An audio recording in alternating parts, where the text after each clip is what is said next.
Hello viewer, आज का जो टॉपिक है कलानिधि योग। हाँ देखिए, बर्थ चार्ट में कलानिधि योग का निर्माण किस प्रकार से होता है, इसके देखने का जो तौर तरीका है वह क्या है, इसका फल प्रभाव क्या है। जो कलानिधि योग है, इस योग को बनने के लिए हमें किन किन ग्रहों पे फोकस करनी होती है और कौन सी भाव जो है जो इसके लिए जिम्मेदार हैं, इन सभी चीज़ों पे आज हम चर्चा करेंगे। और इन चीज़ों को समझने के लिए देखिए यहाँ पे कुछ जनपत्री भी हैं, क्योंकि कोई भी सूत्र समझने के लिए जनपत्री बेहद ज़रूरी होती है। क्योंकि यहाँ पे अच्छा सूत्र तो हम सुन लिए, लेकिन इसको और स्पष्ट और क्लियर करने के लिए तो चार्ट ज़रूरी होती है, जो कि इस प्रकार है।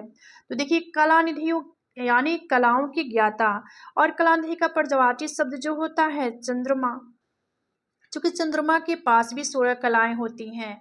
और यहाँ पे देखिए कला यानी नृत्य, वादन, और जैसे कि किसी भी चीज़ में, किसी भी फ़ील्ड में हम महारत हासिल कर लें, किसी भी फ़ील्ड में हम माहिर हैं, इस चीज़ को हम कलानिधि बोलेंगे, यानी कला, आर्ट।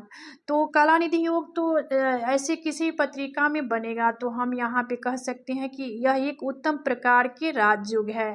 तो देखिए, हमें इन चीज़ों को समझने के लिए भाव पे फोकस करनी है। और देखिए, आप सभी जानते हैं कुंडली की जनपत्री में जो भाव होता है 1 से लेकर 12 भाव होता है, 9 ग्रह होते हैं। 9 ग्रहों में आज हमें 3 ग्रह पे फोकस करनी है, जो कि गुरु हैं। पहला गुरु जो कि ज्ञान के परिमार्जन है, दूसरा जो जो बुद्ध देव हैं, बुद्धि के दाता प्रदाता हैं, और तीसरा जो दैत्य गुरु शुक्राचार्य, जो कि दैत्यों के गुरु थे। तो शुक्र ग्रह को और बुध और शुक्र को 3 ग्रह को हमें लेना है यहाँ पे।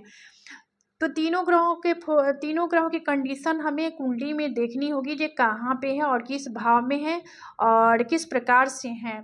तो चलिए अपने टॉपिक को बढ़ाते हैं। कुछ मेथड है, इसको समझने के लिए हमें द्वितीय भाव पंचम भाव को अवश्य देखनी होगी। क्योंकि पहला कंडीशन है द्वितीय भाव पंचम भाव में बुध गुरु शुक्र एक साथ कंजक्शन युक्त 3 का हो, तीनों ग्रहों का कंजक्शन हो। तो देखिए, इन चीज़ों को समझने के लिए हम पत्रिका की तरफ आगे बढ़ेंगे। और यहाँ पे देखिए, मेष लग्न की जनपत्री है और द्वितीय भाव में ही बुध गुरु शुक्र एक साथ प्लेस है। इस कंडीशन में भी देखिए यहाँ पे कलानिधियों का निर्माण हो गया है। और दूसरा जो है कंडीशन, इसको भी समझने के लिए यहाँ पे कर्क लग्न की पत्रिका है। देखिए, नियमानुसार गुरु पंचम भाव में हो या द्वितीय भाव में हो, द्वितीय में हो या पंचम में हो, जो कि यहाँ पे गुरु इस पत्रिका में पंचम भाव में है और बुध और शुक्र से दृष्ट हो रहे हैं। तो इस कंडीशन में भी यहाँ पर कलानिधि योग का निर्माण हो गया। अब देखिए, कुछ नियम और हैं, उसको भी समझ लेते हैं। देखिए, जो गुरु हैं, गुरु बृहस्पति देव जो हैं, वह शुक्र की राशि या बुध की राशि में हो और कहीं से भी बुध और शुक्र से दृष्ट हो जाए, तो इस कंडीशन में भी बनेगा यहाँ पे कलानिधि योग।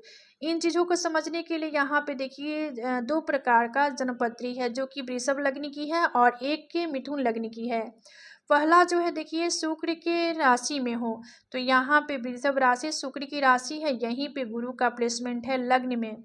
और गुरु यहाँ पे प्लेस है और सप्तम दृष्टि से बुध और शुक्र देख रहे हैं गुरु को। तो इस कंडीशन में भी, इस पत्रिका में भी कलानिधि योग का निर्माण हो गया।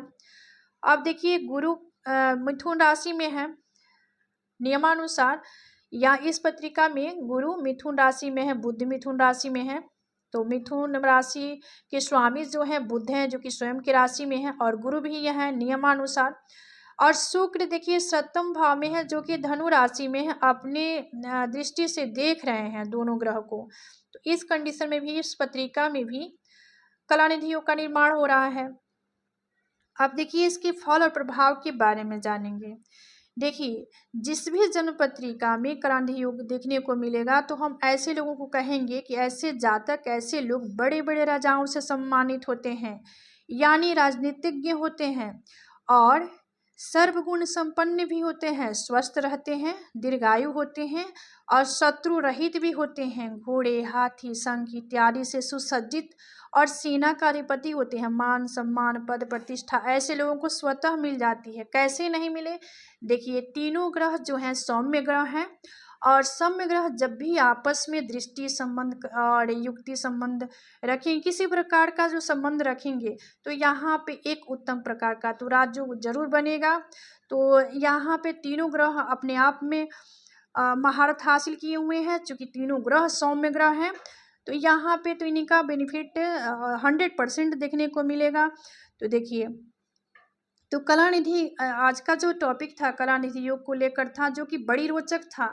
आशा करती हूँ सभी को समझ में आया होगा। तो आज का विषय यहीं समाप्त होता है। मिलते हैं अगली वीडियो में एक नए विषय वस्तु के साथ। तब तक के लिए धन्यवाद।